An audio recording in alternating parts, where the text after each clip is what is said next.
Estimados estudiantes, para mí es un honor estar acompañándoles ya en esta tercera semana de sus estudios.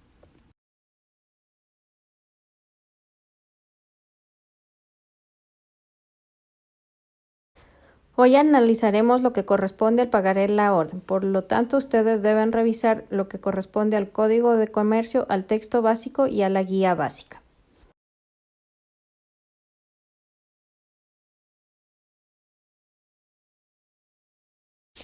Es bueno para nuestro estudio tomar en cuenta algunas definiciones doctrinarias. En este caso, Manuel Osorio nos determina que el pagaré es un documento de crédito que, reconociendo la existencia de una deuda en dinero por cantidad líquida que contiene la promesa de su pago por el suscriptor en el mismo momento de su presentación o en el intervalo de tiempo menos próximo o más lejano.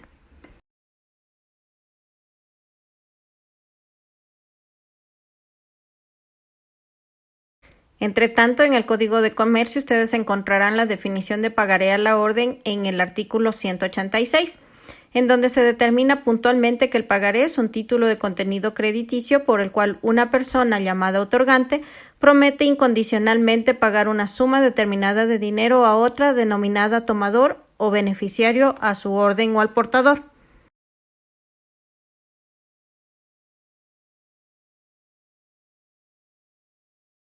Nuestro texto básico nos determina que el pagaré a la orden es un título crediticio creado y reglado por la ley, que contiene una promesa incondicional del suscriptor de pagar una suma determinada a otra persona a su orden. Recordemos entonces que el pagaré a la orden no es otra cosa que aquel documento en donde el otorgante promete incondicionalmente pagar una suma determinada de dinero al tomador o al beneficiario. Recordemos que el pagaré es un título crediticio y puede ser a la orden o al portador. Así lo determina el 186 del Código de Comercio.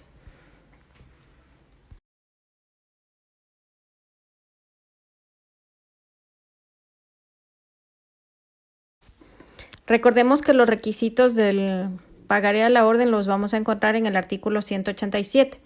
Así tenemos que son requisitos del pagaré la denominación del documento inserta en el texto mismo y expresada en el idioma empleado en la redacción del documento, es decir, tiene que constar que es un pagaré.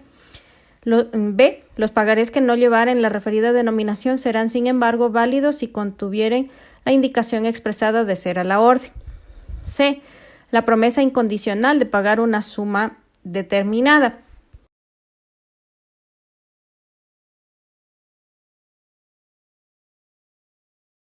La indicación del vencimiento, el lugar donde debe efectuarse el pago, el nombre de la persona a cuya orden debe efectuarse el pago, la indicación de la fecha y el lugar donde se suscribe el pagaré y la firma que emite el documento del suscriptor, es decir, el suscriptor.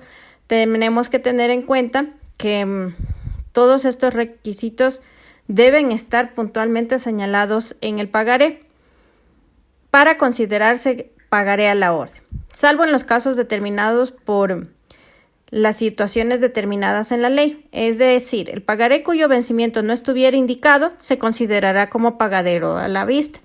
A la falta de lugar de la emisión del documento se considerará como lugar de pago y el propio tiempo como lugar del dominio del suscriptor.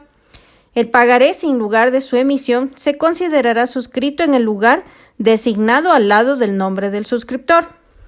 Son aplicables al pagaré las disposiciones relativas a la letra de cambio. Recordemos esto, ya lo vimos en el artículo 189 y la semana pasada cuando analizamos ya la letra de cambio.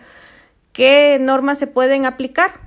Tenemos el endoso, el aval, el pago, los recursos por falta de pago, el vencimiento sin perjuicio de lo dispuesto en las leyes especiales, la prescripción, el tema de conflictos de leyes y los días feriados y cómputo de los plazos. Tenemos que tener en cuenta además que el suscriptor se obliga, igual que el aceptante, de una letra de cambio. Los pagarés a cierto plazo de la vista deberán ser presentados al suscriptor. Hay que también tener en cuenta que el plazo de vista correrá desde la fecha del visto bueno firmado por el suscriptor y la negativa del suscriptor a dar su visto bueno fechado se hará constar por medio del protesto.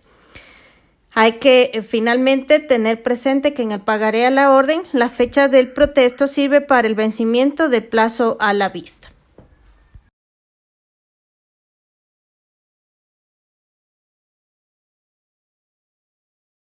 No está por demás recordarles que ustedes deben leer la guía didáctica desde la página 42 a la 45, el texto guía desde la página 167 a la 180 y el código de comercio desde el artículo 186 y 190. Les agradezco mucho y por favor prepárense en esta semana.